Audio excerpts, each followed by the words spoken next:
विधानसभा गदरपुर के कालीनगर क्षेत्र में भारतीय जनता पार्टी के कार्यकर्ताओं ने हर घर तिरंगा के तहत बाइक रैली निकाली। वहीं मौके पर पहुंचे विधायक अरविंद पांडे ने भी बाइक रैली में शामिल होकर कार्यकर्ताओं का हौसला बढ़ाया। उन्होंने कहा कि मुझे गर्व है अपने विधानसभा गदरपुर के कार्यकर्ताओं पर और कांग्रेस पर निशाना साधते हुए कहा कि कांग्रेस पार्टी सत्ता में बैठते हैं देश की संपत्ति हड़पने के लिए और भारतीय जनता पार्टी देश को बचाने और देश को जोड़ने का काम करती है। वहीं भारतीय जनता पार्टी के वरिष्ठ नेता सुखमल मंडल ने कहा, कांग्रेस पार्टी ने हमेशा देश की जनता से गुलामी जैसा व्यवहार किया है, उसी का परिणाम आज वो भुगत रहे हैं और भारतीय जनता पार्टी को देखकर नकल करते रहते हैं और हमेशा करते रहेंगे।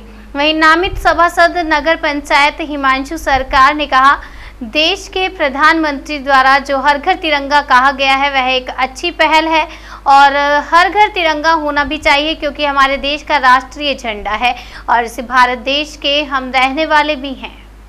कांग्रेस ने हमेशा देश को तोड़ने का काम किया है और कभी भी देश को एक करने का काम नहीं किया। कांग्रेस हमेशा चाहती है सत्ता पे बैठो और देश की संपत्ति को लूट के परिवारवाद को बढ़ाओ। ये कांग्रेस का कल्चर है। आज पहली बार आम जनता के वोटों से चुना हुआ देश का प्रधानमंत्री जो सबके दिलों पर राज करते हैं और पूरे विश्व में भारत माता का आभा मंडल बनाने का काम किया है, उस व्यक्ति ने प्रत्येक तिरंगे के साथ होठों पे गंगा हो हाथों में तिरंगा हो, इस भाव के साथ सबको तिरंगा से जोड़ने का काम हिंदुस्तान के प्रधानमंत्री जी ने किया है और आह्वान किया कि जब देश बचेगा, देश का लोकतंत्र बचेगा, देश का संविधान बचेगा, तब पार्टियां भी बचेंगी। इस नाते सबको एक होना चाहिए और लाल किले से लेकर संसद तक,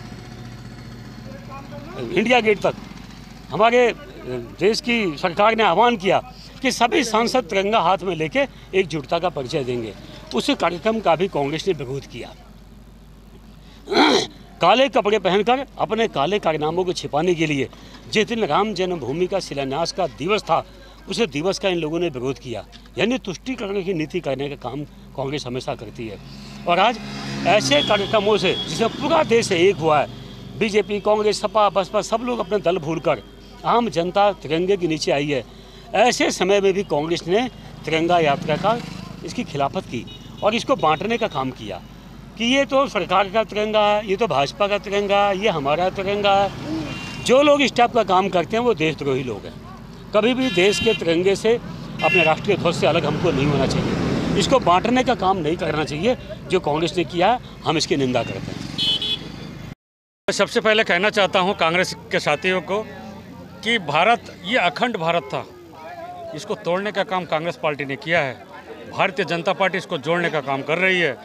इन्होंने 50 साल होने के बाद अमृत महोत्सव बना सकते थे, इन्होंने नहीं बनाया। इन्होंने भारत तोड़ने का काम किया, भारत जोड़ने का काम नहीं किया है।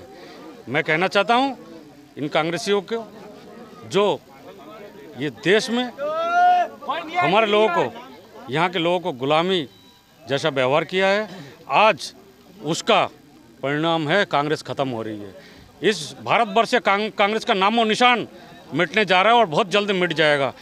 हमारा कार्यक्रम भारतीय जनता पार्टी ने 75वां अमृत महोत्सव माननीय नरेंद्र मोदी जी के नेतृत्व में यह कार्यक्रम किया गया है। नकल कर रहे हैं हम लोगों का, नकल करके मतलब जोड़ना चाहते हैं, मगर नकलची से कोई जुड़ता नहीं है। देश जुड़ रहा है सिर्फ और सिर्फ नरेंद्र मोदी जी, अखंड भारत जो बन रहा है उसके, और देश जुड़ रहा है। अभी पीओ को हम लेने जा रहे हैं, 15 अगस्त को हम पीओ में झंडा फहराएंगे। कांग्रेसियों ने इस पीओ को पाकिस्तान को सौंप दिया था, वो आज हम लेने जा रहे हैं। खुशी गर्व है हमारा, हम जैसे लोगों पे गर्व है, भारतीय पे हमें गर्व होता है कि हमें नरेंद्र मोदी जैसे एक प्रधानमंत्री मिला। हमारी आन बान शान तिरंगा के सम्मान में एक 15 अगस्त के पूर्व संध्या पर एक भव्य रैली आदरणीय भाई हमारे सुखमल जी के नेतृत्व में निकाला गया। बाइक रैली, युवा साथियों ने बढ़ चढ़ कर हिस्सा लिया और मैं आपको कहना चाहता हूं, हमारे देश के यशस्वी प्रधानमंत्री आदरणीय नरेंद्र मोदी जी ने जिस तरीके से युवाओं को आह्वान किया कि 15 तारीख को जो है अपने घर के छत पे हर व्यक्ति झंडा फहरा सकता है, कहीं ना कहीं ये अलग से एक जीवो बना के हमारे देश को एक नई सौगात आदरणीय मोदी जी ने दिया है। हम मोदी जी के बहुत बहुत आभारी हैं और यहाँ बहुत सुंदर कार्यक्रम के लिए हमारे सुकमल भाई, हमारे विजयनगर ग्राम सभा के सारे कार्यकर्ता, भारतीय जनता पार्टी के कार्यकर्ताओं को, दीपक भाई को भी बहुत बहुत आभार, धन्यवाद, नमस्कार, जय हिंद, जय भारत।